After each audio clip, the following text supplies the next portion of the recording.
最高のデスク環境を作りました。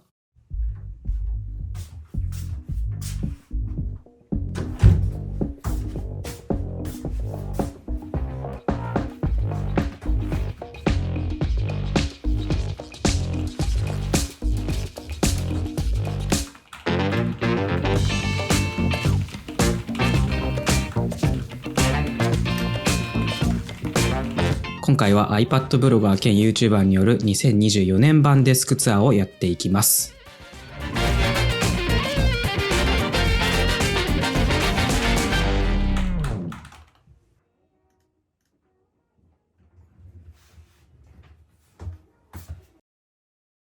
というわけで始めていきます。デスクのコンセプトは仕事も趣味も全部ここで完結させるです。いつもここでブログや YouTube の作業をやりつつ、仕事で企業の EC サイトの裏方をしつつ PS5 や Nintendo Switch を持ってきてゲームをしたりと、本当に一日の大半はここで過ごしています。そんな理想を叶えるためのモニターの大きさや天板の広さ、電動昇降デスクとか物の配置にしているので、そのあたりデスク環境の構築に悩んでいる方の参考になれば嬉しいです。まずはデスクのメインパーツたちから紹介していきます。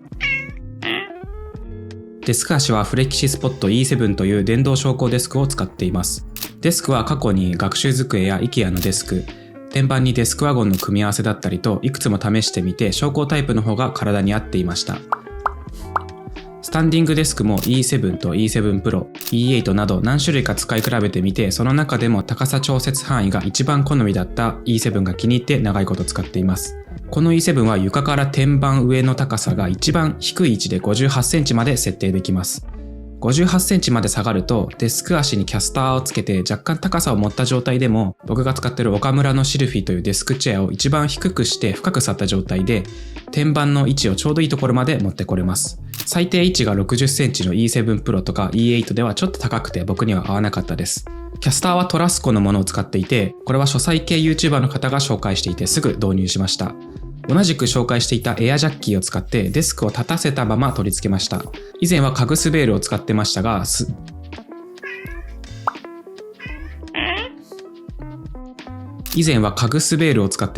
猫砂とシャーペンの芯が挟まって床を傷つけたりがあったので、個人的にはキャスターの方が使いやすかったです。車輪が小さいけど床に食い込んだりもありません。デスクは3年くらい、キャスター付きで1年ほど運用しています。未だに現役バリバリでお気に入りのデスクです。天板は杉板の修正材を DIY したものを使っています。ホームセンターで購入しました。大きさは幅180センチ、奥行き60センチ、厚さ 2.5 センチです。塗装はワトコオイルのエボニーとナチュラルを半々くらい配合して塗装しました。まず奥行きのこだわりなんですけど、奥行きが60センチだと必要なデスクガジェットを置いてもスペースに余裕ができて物を移動させやすいし、かつ自分とモニターとの距離も近すぎず遠すぎずに配置できてちょうどいいです。奥行き70センチ以上あると広すぎて手が届かなかったりしたので、僕は60センチがベストでした。横幅については片付け楽々システムを導入するために幅180センチと結構広めに取ってます。片付け楽々システムは僕の造語なんですけど、メモ書きのスペースを取るときにキーボードとかを一つ一つ移動させず、デスクマットごと左右に動かすだけでワークスペースが作れるシステムです。ブログ用素材の物撮りも手軽にできます。天板の木目もサイズも自分で配合して塗ったオイルの色味も良くて、今では欠かせない僕の相棒です。メインモニターは LG の 37.5 インチウルトラワイドモニターを愛用しています。このモニターめちゃくちゃ動画編集に向いてて、一度に見れるタイムラインの広さ、その状態で読み込ませた動画素材も見渡せる画面の広さ、それらを1枚のモニターで完結できます。憧れと勢いで購入してブログメインの時はほぼ持て余してましたが、YouTube を始めて動画編集にガン刺さりしたので結果オーライです。スペックは40インチ 5K2K のウルトラワイドと34インチ UWQHD のウルトラワイドの中間くらいで、大きさと価格などのバランスの取れたモニターです。背面には複数ポートが搭載されていて、ドッキングステーションとしても使えます。背面ポートの構成は、上から 90W の給電機能と 4K 画面出力機能のついた USB-C ポートが1つ、モニター出力のディスプレイポートが1つ、ダウンストリームの USB-A ポートが2つ、PC や PS5 などのモニター出力用に HDMI ポートが2つ、イヤホンやヘッドホンがさせる 3.5mm のオーディオジャックが1つと、モニターの電源用の DC ジャックが1つとなっています。種類はそんなに多くありませんが、僕の用途ではこのポート類で十分でした。ケーブルを1本挿すだけでタブレットやノート PC への充電も画面出力もできて本当に便利です。モニターアームにはエルゴトロンの LX を使っていて、9kgほどあるこのウルトラワイドモニターをちゃんと支えてくれます。が、うちの猫たちが遊んでる時にモニターに手をかけて、モニターがガクンと下がった時があったので、それ以来モニターの下にはダイソーのブックスタンドをかませて支えています。モニターアームだとモニターの下がフリーになってスッキリするので、この運用で落ち着きました。以前は6000円くらいのアームを使っていた時もありましたが、ポールがシルバーでデスクの雰囲気に合わなかったり、角度の調節がしにくかったりで評判の良かったこちらにしました。最初は値段の高いモニターアームを購入するのに抵抗はありましたが、使い比べてより良さが分かったので購入して良かったです。僕の使ってるウルトラワイドもギリギリ対荷重範囲内だし、見た目もかっこいいので同じようなデスク環境を作りたい方には特におすすめです。モニター上にはベンキューのスクリーンバーハローを装着しています。モニターライトはエルコムさんとかフィリップスさんなどからいろんなモデルが登場してますが、USB で給電できてリモコンがワイヤレスなものを探していて、それが叶うこのモデルを採用しました。リモコンは単4電池3本で動くので充電式の乾電池を入れて使ってます。メインモニターの相棒はデルの14インチのモバイルモニターです。今まではメインモニターの両サイドに MacBook のモニターと24インチのフル HD モニターを縦置きしたものを置いてましたが、3画面あると横を見る動きが多くなって首に負荷がかかって両サイドのモニターを見なくなってしまったので、代わりにキャンペーンでいただいたこのモニターを下にセットしてみました。今のところこの2画面運用がすごいしっくりきていて、作業は基本全部メインモニターでしつつ、下の画面で BGM に使っている動画を流したり、資料確認用に使っています。付属のケーブルをそのままつなぐとケーブルが見えすぎて嫌だったので L 字コネクタをかませてなるべく目立たないようにしました。このモニター自体結構気に入ってますが、ポートが USB-C しかないので Nintendo Switch と直接つなげなかったりちょっと惜しいなと思ってます。メイン PC は M1 Pro の MacBook Pro 14インチを使っています。以前はインテル製チップの15インチ MacBook Pro を使用していましたが、ブラウザを開くだけでも熱くなるし、出先で使うにも2時間と電池が持たず、さすがに仕事できないなってことでこちらに買い替えました。電池は 4,5 時間持つし、重量は 1.6kg と前使ってたのと比べて軽いです。おかげで持ち運びもしやすいし、外出先での作業が格段にはかどって相当気に入ってます。ただプレミアプロでテロップを入れた時にめちゃくちゃカクついたり、4K の動画編集の時もちょくちょくフリーズしたり挙動がだいぶ怪しかったので、今後の活動を考えるとそろそろアップグレードが必要かなと思ったりしてます。買い替えで M3 Pro あたりを狙ってますが、現状の価格だとさすがに手が出せません。早く円安落ち着いてくれないかなーってところですかね。ちなみに MacBook とウルトラワイドをつなぐケーブルには2マスの黒いケーブルを使っていて 100W5A の急速充電と 4K にも対応しているので、モニターとつなぐ USB-C ケーブルに迷ってるよって方にはこちらをおすすめします。デスクの対処を支えるのはお便利というメーカーの PC スタンドで、鉄製なので結構安定感があるのと、2つのデバイスを同時に収納できて MacBook とよく使う iPad mini を置いたりしています。どちらのスキーマも 1.4 センチから4センチまでの幅で調節できるので iPad Pro などの薄いタブレットとか分厚いノート PC などにも対応してます。モニターに装着しているのは2018年モデルの iPad Pro 11インチです。サイドカーという機能が便利すぎてよく使ってます。どんな機能かっていうと MacBook の拡張ディスプレイではなく MacBook に接続しているマウスとかキーボードを接続先を変えることなく iPad の OS 上でも使える機能で、これが本当に便利です。iPad をデスクで使うときは基本ここに置いて、2画面で足りない資料とかをそっちに出したり、ブログの縦画面表示をこっちで確認してます。メモ書きや絵を描くときに、こんな風にピョッと取って手元で書いたり、iPad 用のマジックキーボードにつけて、家の別の場所でブログを書いたりもしてます。2018年から使ってるので、さすがに電池持ちが悪くなってたり、最新のゲームアプリを遊ぶにはスペック不足だったりするので、新しい iPad を検討中です。次は 12.9 インチが欲しいところですね。iPad のケースにはピタカ Mag Easy ケース Pro を使っています。ピタカのケースは他のケースではできない装着したままマジックキーボードに取り付けられるケースです。裸の iPad にマジックキーボードを装着すると iPad の側面がむき出しで傷つきやすいのですが、このケースは装着した状態でマジックキーボードに取り付けられて傷がつきにくいです。iPad をきれいに使いたい僕と相性抜群でした。似たようなケースでモフトのペンシルホルダー付きのものもありますが、ピタカのケースと比べると若干重いので、持ち運びのことも考えて軽いピタカの方を愛用してます。iPad の背面には MagFlow という iPad 用のマグネット式ベサマウントと Snon というメーカーの5000円くらいのモニターアームを使っています。磁力が強すぎないので着脱も簡単です。マウントの背面に CIO のディスプレイ付きの L 字充電ケーブルを仕込んでます。そのままマグフローの背面にマグネットでつくので見た目もスッキリしてます。マグフローと iPad を合わせてもアームの想定ガス圧には足りないので、ベサマウントに 200g のカウンターウェイトを2つ取り付けて重さを調節しました。このおかげで iPad を理想の位置に配置できるようにしてます。近々このマウント用のアクセサリーパーツが販売される噂がありまして、もしかしたらカウンターウェイトもいらなくなる可能性があります。こちら続報を待てという状態です。iPad Pro 11インチの他に iPad mini 第6世代も愛用してます。こっちは主に YouTube 撮影のカンペとして使ったり、今やカフェで MacBook で作業する時のサブディスプレイとして使っています。荷物を軽くしたい時の出勤回数は結構多めです。ゲームアプリをプレイする僕としてはスマホよりも大きい画面で原神や崩壊スターレイルといった迫力のあるゲームアプリも遊べてめちゃくちゃ気に入ってます。と言いつつ最近は使いすぎて電池持ちが悪くなってきたので、以前よりはゲームをする回数が減りました。ストレージは 64GB を選びましたが、OS とシステム容量の影響で実際に使えるストレージは 40GB くらいしかありません。なのでこれから買おうかなって人は 256GB とか、次の iPad mini では 128GB が出るかもって言われているので、そっちを選ぶといいんじゃないかなと思います。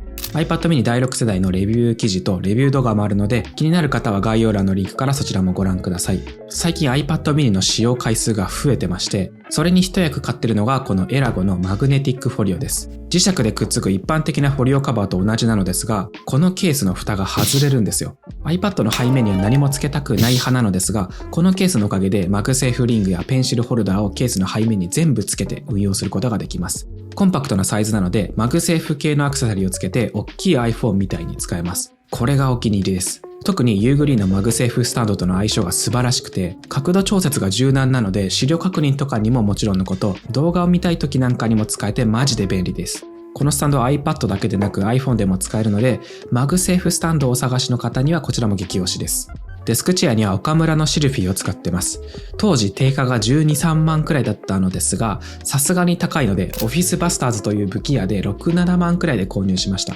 ヘッドレストは1万円くらいで新品を購入して装着してます。座面のクッション性が高く、かつサスペンションが効いていて、ドカーンと座ってもお尻をふわっと支えてくれます。この包容力がなかなかなんですよね。一方で気になる点もいくつかあって、ヘッドレストやアームレストは位置が固定されているので、自分の体型や体の動きにしっくりこなかったり、背もたれと座面の角度が一緒に変わるし、その角度も調節範囲が4つしかないのも不便です。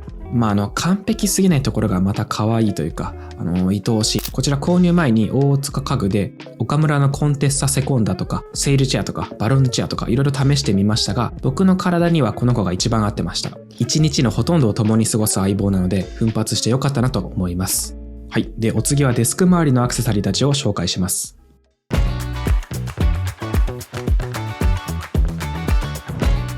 天板横には IKEA のバッテンカールを下向きに装着してます。これも某デスク系 YouTuber さんが紹介してて、なんやクソ便利やんけと感動して即ポチして丸パクリした結果となります。気を抜くとすぐ物で溢れ返るデスクガジェットたちの避難先の一つとして導入しましたが、マジで大正解でした。デスクの上が常に物で溢れていると集中力がそがれるので、この辺りを収納できていると視界からごちゃっと感がなくなり、デスクのスペースを確保できて、しかも仕事がはかどります。アイアンなのでビーカのケーブルクリップでケーブルを貼り付けたり、マグネットフックをつけていろいろ引っ掛けたりもできて非常に便利でした。こちらマイクは手話の MV7 を愛用してます。YouTube 用に購入しました。音もいいし、接続するだけで細かい設定もしなくていいし、接続も USB-A で楽だし、見た目もいいのでもうかれこれ2年くらい使ってます。価格の安いマイクだとノイズが乗りやすかったり、収録した音の編集がしにくかったりしたので、3万円と高価ではありますが、本当に購入してよかったです。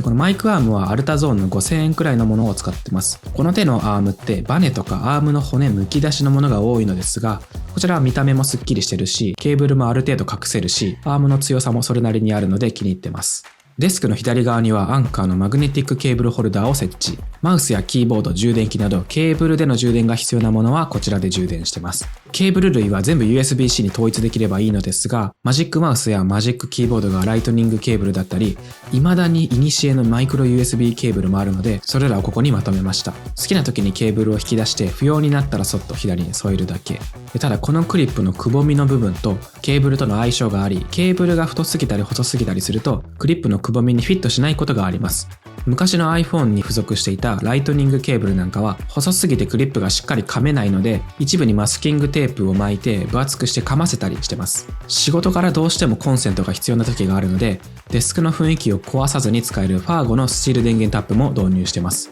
基本的にはデスクの足に設置して、必要に応じてデスクの上に行ったり来たり、ラジバンダリな便利屋さんとしての出番が多いです。機能はただの電源タップですが、このアメリカンというかレトロ感満載の見た目がとにかく最高。充電器などのレビュー写真に使うとおしゃれに決まるので手放せなくなりました。デスクとの相性を引き上げるために背面にマグネットシートを貼り付けてます。磁力は強くないので側面にはくっつきません。座って集中して作業してる時にふとデスク周りの汚れが気になる時ってあるじゃないですか。その時用にささっと掃除できるスティッククリーナーも置いてます。これはアンカーのスティッククリーナーですね。音は結構うるさいんですけど、吸引力も悪くないし、デザインもいいし、ゴミも捨てやすいです。充電器がマイクロ USB なのとスタンドがなく倒れやすい点はデメリットですが、それ以外の点は非常に優秀なので、デスクのお供にめっちゃくちゃおすすめです。冬のデスク作業の相棒はこの足元用パネルヒーターです。こうやって足を囲って上から無印の厚手ハーフケットをかけることによって保温性が爆上がりします。ヒーターは普通に使うと熱が逃げやすくて、今日とかで使わないと全然寒いし電気代がかさんで結構デメリットが多いんですが、ハーフケットをかければ弱で使っても暖かいので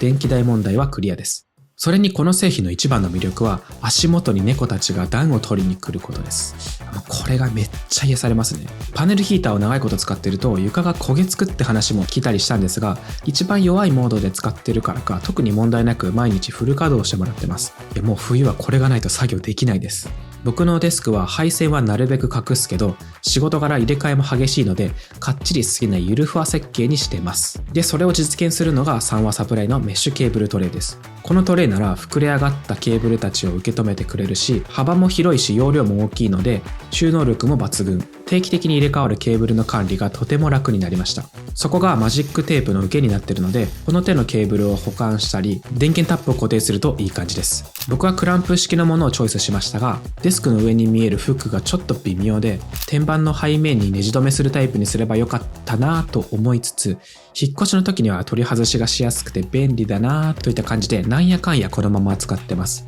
使ってる電源たちは差し込み口をくるくる回せるファーゴの電源タップをメインに、コボルというメーカーの 120W の4ポート充電器にライトニングケーブルやら USB-C ケーブルやらを挿してデスクの左側のケーブルホルダーにまとめてます。今のところはこの運用で落ち着きましたね。お次は入力デバイス周りですね。過去にいくつものキーボードやマウスを試してきた中でたどり着いたえりすぐりのスタメンたちを紹介させてください。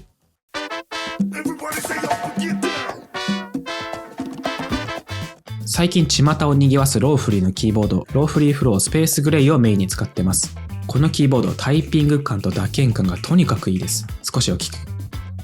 こちら少しお聞きください。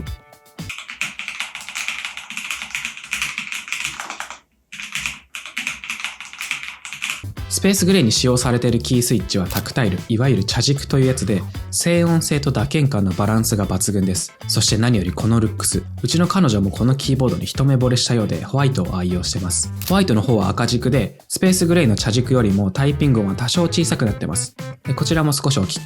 こちらも少しお聞きください。茶軸との違いを聞き分けられるように交互に流しますね。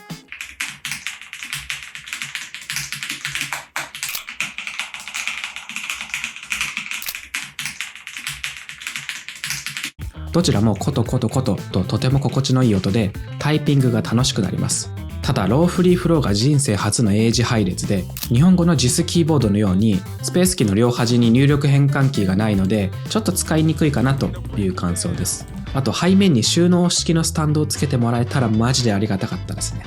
いい感じの高さ出しグッズが見つからないので応急処置でちぎったティッシュを使ってましたが、ダサすぎて絶望しました。もしいい感じの高さ調節アイテムがあればぜひ教えてください。今はローフリーフローをメインに使ってますが、気分によって過去に散在したロジクールの MX メカニカルミニや HHKB のプロフェッショナルハイブリッドタイプ S、 電気レスタイプの Mac 用マジックキーボードを使い分けてます。こちらについてはまた別の動画で紹介する予定なのでお楽しみに。1日何時間もキーボードをカタカタしていると肩がめちゃくちゃ凝るので、こちらのデルタハブのアームレストを導入しました。一般的なアームレストだとキーボードからマウスに手を移す際に腕を浮かして移動させる必要があります。過去にこのビビたる動きが体に蓄積して収まらない頭痛が起きたり、肩を上げるのにも激痛が走るみたいなことになったので、その対策です。デルタハブのアームレストは手を置いたままマウスとキーボード間を移動できるので、地味に回数の多い浮かすという動作がなくなり、体の負担が激減します。見た目もスタイリッシュでかっこいいですし、コンパクトで邪魔にもなりません。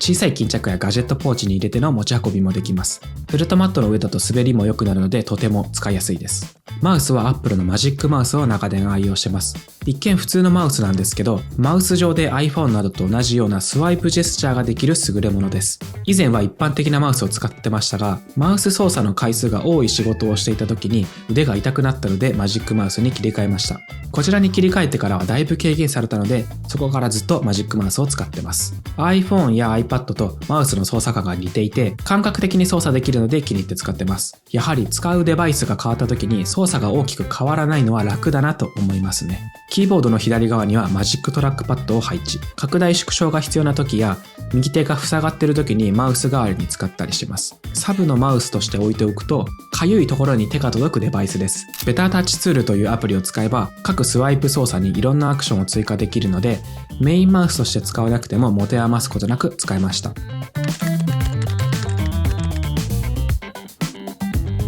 キーボードやマウスたちを優しく包み込んでくれるのが2年前に1000円以下で購入したお手頃価格のフェルトマットです。1000円とは思えないほど優秀で、タイピング音やマウスのクリック音を軽減できます。裏面に滑り止めがないので、デスク上で何かしたい時に小物たちをまとめてグワッと動かせて超快適です。材質的にホコリや猫毛がつきやすくて、長期間放置してるとあっという間に毛むくじゃらになるので、猫飼いさんは定期的にコロコロ推奨です。買った当初はその梱包の影響で折り目がついてたり、ぐるぐる巻きにされてて巻き跡がついてたりしますが、スチームアイロンを使えばシワを伸ばせます。あとデスクの統一感を出すためにワッペンも外してます。縫い糸を切れば簡単に外せて、縫い跡もスチームアイロンを使えば気にならなくなりました。デスクの上に散らかりがちな小物たちは山崎実業のメタルトレイに収納してます。シャーペンとかイヤホンとか乾電池とかスッと使いたいけど置く場所が微妙な小物たちを全てこのトレイにポイ。乱雑に置くと散らかって見えるけどトレイに入れればすっきり見せれます。ただあまりにも便利すぎて気づくと小物でこんもりしちゃうので定期的なお手入れは必要です。置いておくものの色味を統一するとさらにかっこよさ爆上がりです。このためだけにリップバームとベイプもマストでぐるぐる巻きにしました。ホコリや猫毛が溜まりやすいので定期的にクリーニングは必須です。iPhone や iPad などを充電するためにベルキンの 3-in-1 充電スタンドを使用しています。平置きタイプもありますが、デスク上ではさっとつけてさっと外せる機動力の方を優先してスタンドタイプにしました。平置きタイプなら iPhone の画面がチラ見えしたり、通知で集中力がそがれたりみたいなことを減らせるので、用途に応じて使い分けています。MFM 認証を取得しているので、マグセーフ充電には完全対応。15W での充電ができるので、iPhone 13 Pro Max であれば2時間程度でフル充電できます。ただ、ラバー素材の影響で台座にはホコリが大変つきやすいです。掃除は定期的にしないといけませんでしたね。デスクの右側には iPad やケースなどを収納するためにゾンキーの 4-in-1 のスタンドを使っています。iPad だったり iPad 用のケースだったりキーボードだったり、たまにスケールだったりなどガジェットの一時避難先として使うことが多いです。端っこにも溝があってスマホなども立てかけられるので、デスクが散らかりがちな僕にとっては救世主とも言える存在です。なのですが、最近猫に飢えた僕が猫研ぎ用の爪研ぎを置いたことにより行き場をなくしつつあります。だんだんと猫に支配されていくデスク。ドリンク用のコースターには山崎実業のシリコンコースターを使ってます。統一感を出すのに一役買ってくれていますね。タンブラーはサーモスの蓋付きのものを愛用してます。我が家は猫が4匹もいるので、遊んでる時に倒れそうになったり、猫毛が入る時もあるので蓋付きにしました。蓋があると温かい飲み物は冷めにくいし、冬から春にかけてより増える猫の抜け毛からも飲み物を守れて、猫飼い在宅ワーカーには特にもってこいです。400ml と大容量なので、朝にコーヒーをたっぷり入れてお昼まで温かいまま楽しめます。卓上カレンダーはジャッカルのクララでゴールしました。前までは無印のデスクトップミニカレンダーを使っていたのですが、月曜始まりなのが体に合わなくて、卓上カレンダー難民になっていたところ発見したのがこちらのカレンダーでした。台座とリフィルが別になっているので、年が変わったらリフィルだけ買い直せば OK。サイズ感も良くデスクの雰囲気にマッチしていてとてもお気に入りです。ただ湿気でリフィルが変形しやすいのがちょっと気になるところかなと思います。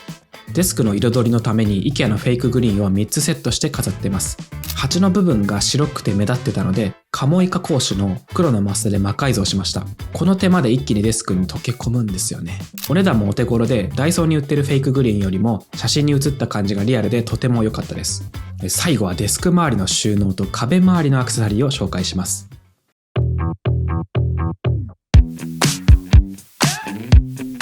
デスクにいてよく使うけど、デスクの上に置きたくないなってものたちは、横に配置した山善のデスクワゴンに収納しています。キャスターがついていて、掃除も模様替えもしやすいし、コンパクトなので足元に置いても邪魔にならないのがいいですね。最近は家のクローゼットに眠っていたアイアンラック用の天板を短めの突っ張りで固定して簡易デスクとして使ってます。ただスペースが増えた影響か、細々としたものたちがいつの間にか増殖傾向にあるので、これより大きめの IKEA のトロッテンワゴンに住み替えようかと考え中です。サイドには Amazon で買える強力マグネットフックを使って収納力を拡張。ホコリ取りとかチャック袋とか、たまに使いたくなる小物たちをかけてます。おしゃれの天敵、生活感の権下たるティッシュをなんとか隠すために、山崎実業のティッシュケースを購入して黒デスクに溶け込むようにしてます。デスク写真を撮る時の画角の中にあのティッシュの外箱が映り込まないだけでも、こんなにも写真の見栄えが良くなります。背面がマグネットなので、デスクの足など磁石がくっつくところならいろんなところに貼り付けられますが、いろいろ使ってみてなんやかんや平置きが一番取りやすいので、この形に落ち着きました。あとはすでに廃盤になったレザーのペンスタンドと、こちらも廃盤になってしまった IKEA のティエナという収納ボックスとマガジンファイルを置いてます。このティエナって収納がダークカラーで安くてかっこよくて気に入ってたのですが、現在は白しかないみたいです。ワンチャンマスキングとかで黒く加工するのもありかもしれませんね。ちょうどいい収納を探しの方はこちらチェックしてみると幸せになれるかもです。ガジェット系の発信活動で物が増え続けているので、そのあたりを整理するために国用の収納ボックスを使ってます。レビュー予定のものを入れたり、倉庫にしまう予定のものを入れたり、近くに置いておきたいけど使うタイミングがまちまちなものとかを入れたりしてます。で、場所をコロコロ変えれるように山崎実業の台車に乗せていて、撮影台として使ったり、掃除するときに動かしたりできるようにしています。ただ変な場所に置いておくと、猫が上のもので遊ぼうとしてローラーが転がってってガシャーンみたいなことが起きるので、置き場所は壁沿いにしておかないとなって感じです。あと最後に壁にかかっているものたちを紹介します。今はホワイトボードが3つあって、そのうちの2つがダイソーで買ったものです。こちらには日々のやることを書いたり、書いたけどそのままにしておきたいものを書き残したりしてます。背面の大きいホワイトボードはいろいろ書けるように基本的には空白にしてます。ここが空白の時はのほほんと過ごしてて、埋まってる時は割と忙しいみたいな感じです。僕自身頭の中でいろいろこねくり回してしんどくなっちゃう時が多いので、困ったらとりあえずここに書き殴るみたいな感じでストレスフリーで心置きなく書けるように置いてます。広いスペースにいろいろ書けるとめちゃくちゃ頭の整理になるし、可視化できるのでやることが明確にしやすいです。近々引っ越す予定なんですけど、その時もまた大きめのホワイトボードは用意する予定です。もう僕はこれがないとね、フリーでやっていけないんですよ。で、壁には iPhone アートのグリッドをかけています。こちらは iPhone4S のものですね。前はデスクに置いたりしてましたが、壁にかけた方が好みだったので、今は壁掛けで安定してます。置いてあるだけでかっこいいですよね。あと最後こちら、パンチングボードとフックも導入してます。すぐに使いたいけど箱にしまうといちいち出すのが面倒なものは壁掛けすることで居場所を作りました。特にヘッドホンとかコントローラーとかマスキングテープあたりがめちゃくちゃ使いやすくなりました。今年の初めに導入したばかりで、まだ物の位置は定まってません。今後運用していく中で使わないものはしまうし、取り出すのがめんどくさいものはここにかけたりして使い勝手を上げていきたいなと思ってます。